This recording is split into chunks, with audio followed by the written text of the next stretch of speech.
बंधुगण एक बड़ विस्फोरण हेबाकु जाउछि। अगस्त 30 रे बीसीसीआई एवं इंग्लैंड क्रिकेट बोर्ड 3 मैच रो T20 सीरीज रो कार्यसूची प्रकाश करिसंती। निकटरे बीसीसीआई इंग्लैंड रे 5 मैच विशिष्ट टेस्ट सीरीज घोषणा करितिला, जहा जनवरी 22, 2025 रु आरंभ हेबो। किंतु यहा पूर्वरु आमे T20 रो स्वाद पाइबु एवं एही T20 सीरीज रो फाइनल हेबा मात्रे हमर मुख्य चयनकर्ता तथा अजित अगरकर ओ मुख्य कोच गौतम गंभीर मध्य एक नूतन शक्तिशाली 15 जणिया दल घोषणा करिसंती। एवं कैप्टेन परिवर्तन होईछि।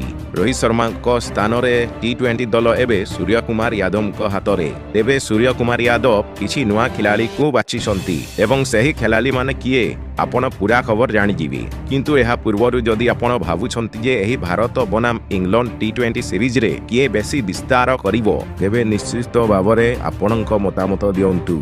एवं सर्वप्रथम क्रिकेट खबर सहित अपडेट रहिबा पाई वीडियो को एक लाइक करिबाकू एवं चैनल को सब्सक्राइब करिबाकू भूलंतु नहीं। एबे कथा हेबा प्रथम T20 मैच विषय रे, जहा मैनचेस्टर ओल्ड ट्राफोर्ड स्टेडियम रे खेला जिवो। टीम इंडिया ए पर्यंत 24 T20 मैच रे 13 मैच जीतिछि एवं इंग्लैंड 11 जीतिछि। तेनु करी हम दल रे टिके अधिक धार अछि। किंतु इंग्लैंड टीम T20 विश्व कप 2022 रो चैंपियन। तेनु एही T20 मैच टीम मजेदार हेबाकू जाउछि। आउ एबे कथा हेबा फाइनल टीम विषय रे। तो एही T20 मैच रे सुमन गिल, यशस्वी जायसवाल ओपनिंग करिवे।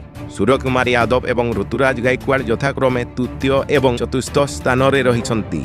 वाशिंगटन सुंदर, अक्षर पटेल एवं हार्दिक पांड्या ऑलराउंडर अछंती एवं बॉलिंग आक्रमण रे केंद्रबिंदु कुलदीप यादव, जसप्रीत बुमरा एवं हर्षित राणा। तेनु बंधुगण एही रोमांचक सीरीज पाई प्रस्तुत होंतु। अधिक अपडेट पाई आम चैनल को सब्सक्राइब करंतु।